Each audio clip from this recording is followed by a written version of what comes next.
Desde a criação, a humanidade foi chamada a viver como uma única família, a família de Deus. O propósito de Deus era que a vida na Terra fosse marcada pela solidariedade, pelo cuidado mútuo e pelo interesse abnegado pelo bem-estar do próximo.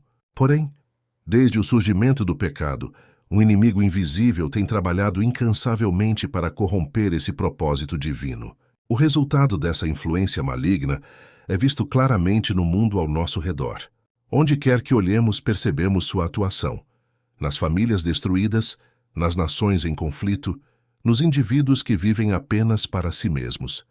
Esse desvio inspirado por Satanás gera discórdia, guerras, desigualdade, sofrimento e uma incessante luta pelo poder. A ambição não santificada, a busca por posições de destaque e o desejo de reconhecimento têm dividido irmãos que deveriam estar unidos em Cristo.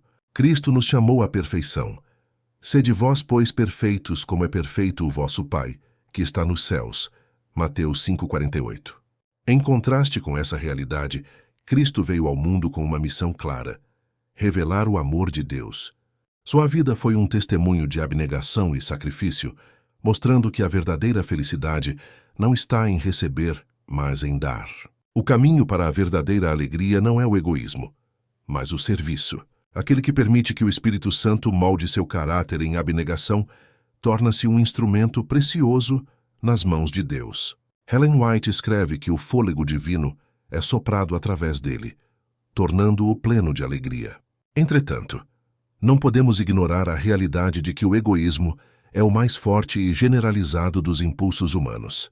A cobiça, alimentada pelo coração egoísta, costuma falar mais alto, enquanto o amor e a beneficência, muitas vezes, se apresentam como vozes mais fracas. Esse quadro nos mostra que, em nosso relacionamento com Deus, não podemos ser guiados apenas por sentimentos ou impulsos passageiros. Muitos se dispõem a dar ou a servir quando são tocados pela simpatia, ou quando se sentem motivados por uma emoção momentânea.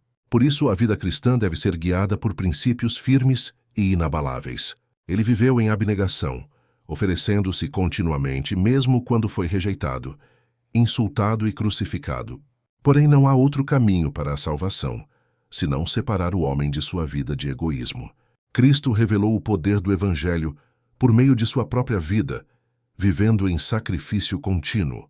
A cada alma que sofre na luta contra o pecado, que trabalha pela causa de Deus e vive em abnegação pelo bem dos outros, Cristo promete uma parte na recompensa eterna.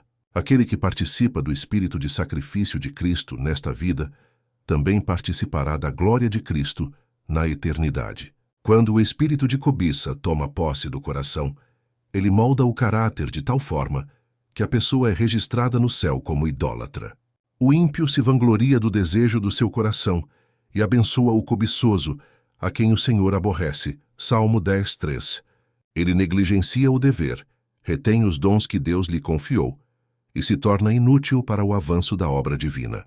Cristo, nosso exemplo perfeito, deu sua vida como sacrifício por nós.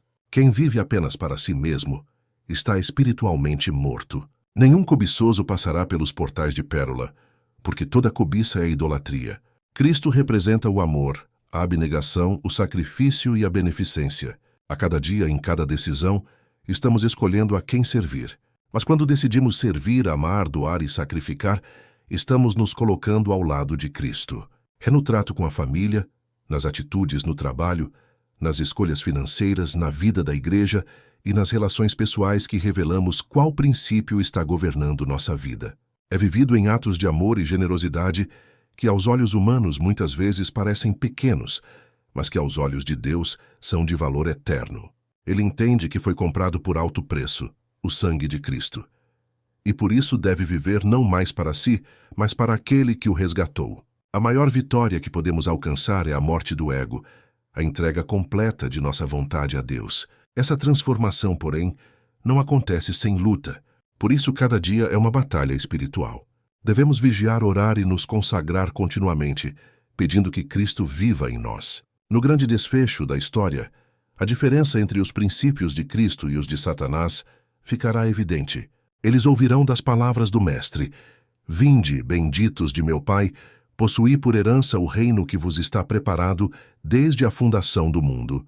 Mateus 25:34. O primeiro leva à morte, o segundo conduz à vida eterna. Somente assim poderemos experimentar a verdadeira felicidade nesta vida e a glória da vida por vir. O Criador, em seu infinito amor, determinou que os seres humanos se respeitassem, se apoiassem e se amassem uns aos outros, refletindo o caráter divino em suas relações. Nesse plano perfeito, não havia espaço para egoísmo, competição ou rivalidade. Satanás introduziu no coração humano a semente do egoísmo, fazendo com que o eu fosse colocado acima de Deus e do próximo. O egoísmo tornou-se a essência da depravação humana. O homem, afastando-se de Deus, busca governar sobre seus semelhantes, impondo sua vontade, acreditando que a felicidade depende de subjugar os outros.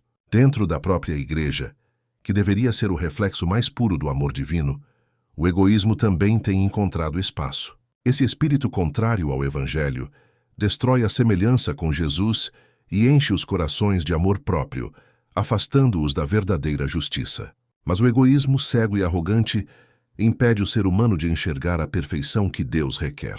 Ele não viveu para si, mas dedicou cada pensamento, cada palavra e cada ação para o bem dos outros. Seus seguidores foram chamados a continuar essa obra, ajudando, fortalecendo e servindo uns aos outros.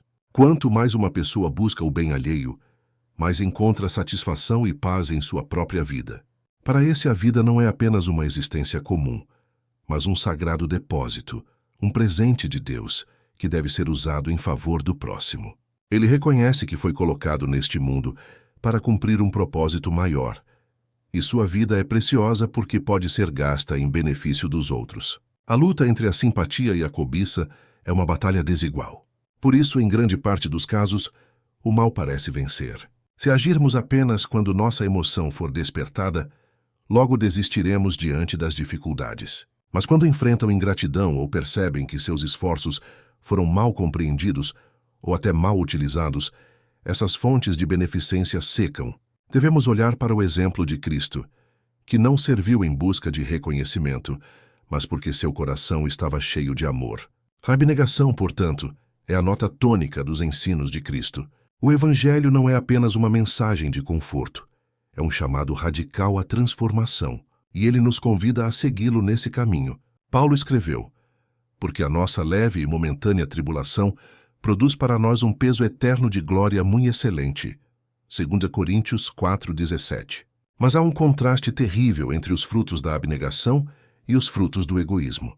A palavra de Deus declara que os cobiçosos, avarentos, extorsionários e ladrões não herdarão o reino dos céus. O egoísta não consegue praticar a beneficência cristã. Esse egoísmo é chamado de a morte de toda piedade. Ele nos pede que sigamos esse mesmo caminho de entrega, oferecendo nossas vidas em sacrifício pelos outros. E Cristo declara que nenhuma pessoa egoísta entrará nas cortes celestiais. Perceba então o grande conflito em que estamos inseridos. Os princípios de Cristo e os de Satanás estão em constante choque. Satanás representa o egoísmo, a cobiça, a vaidade e a busca pela supremacia pessoal. Quando escolhemos viver para nós mesmos, ainda que de forma sutil, estamos nos alinhando aos princípios de Satanás. Essa escolha não é feita uma vez por todas, mas diariamente. O Evangelho não é teórico, é prático. O cristão verdadeiro aprende que sua vida não lhe pertence. Quando o Espírito Santo encontra espaço em nosso coração, ele transforma o egoísmo em amor, a cobiça em generosidade e a busca pela supremacia em espírito de serviço. Somente assim poderemos vencer a inclinação natural de viver para nós mesmos. Aqueles que viveram apenas para si, guardando tesouros na terra e alimentando a cobiça, terão seu destino selado fora das cortes celestiais. Assim, a mensagem é clara. O egoísmo é a essência de Satanás, enquanto o amor abnegado é a essência de Cristo. O chamado para nós é que escolhamos diariamente o caminho da cruz, que neguemos a nós mesmos e sigamos aquele que nos deu tudo. Suas palavras e seu exemplo frequentemente parecem duros, pois ordenam ao homem algo que vai contra sua natureza caída. É somente assim que podemos vencer o egoísmo que Satanás procura implantar em nosso coração. O egoísmo é natural ao coração humano, enquanto a abnegação é fruto do Espírito. Mas aqueles que permitiram que Cristo moldasse seu caráter em abnegação, mesmo em meio a fraquezas e lutas, receberão a recompensa eterna.